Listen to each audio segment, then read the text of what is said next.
Hey everybody, what's up? I'm back today. We're going to be talking about propagating roses. This is super easy, and this is kind of the old-timey way, I guess. At least that's how it's always been explained to me.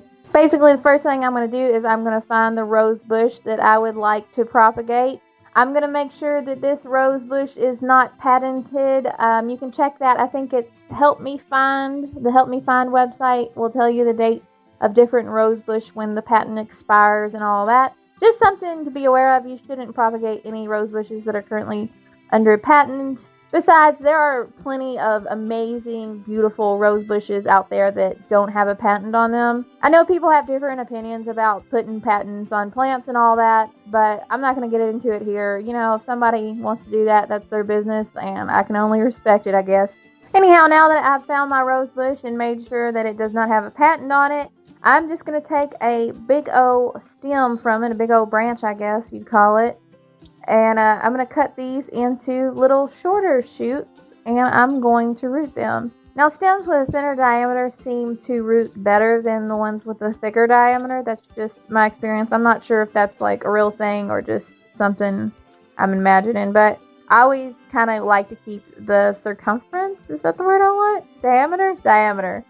On the thin side. So I can go ahead and stick these directly into the ground, but if I'm going to stick these directly into the ground, it's important to acknowledge that come springtime, I'm going to have to take special care of these to make sure that these are not going to get overtaken with weeds. The other option you have here is to put them in a pot. Last year I put a couple into I think it was a gallon pot.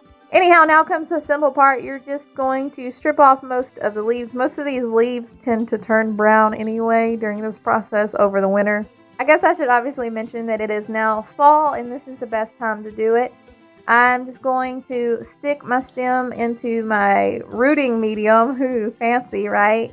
Or in my case, dirt or potting soil. Now I'm just going to cover up the stem with a mason jar. If you're doing multiple stems, I assume that you could use something like a Ziploc bag around the 1 gallon pot.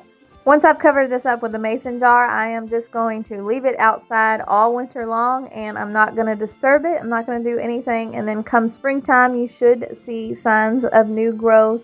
Anytime you take cuttings of any plant and try to propagate it, I think it's really unrealistic to expect 100% success. But I do have fairly good success rates with this when I try it, so maybe it's something that you'd like to try too. If you have any experience with this, I would absolutely love to hear about it in the comments.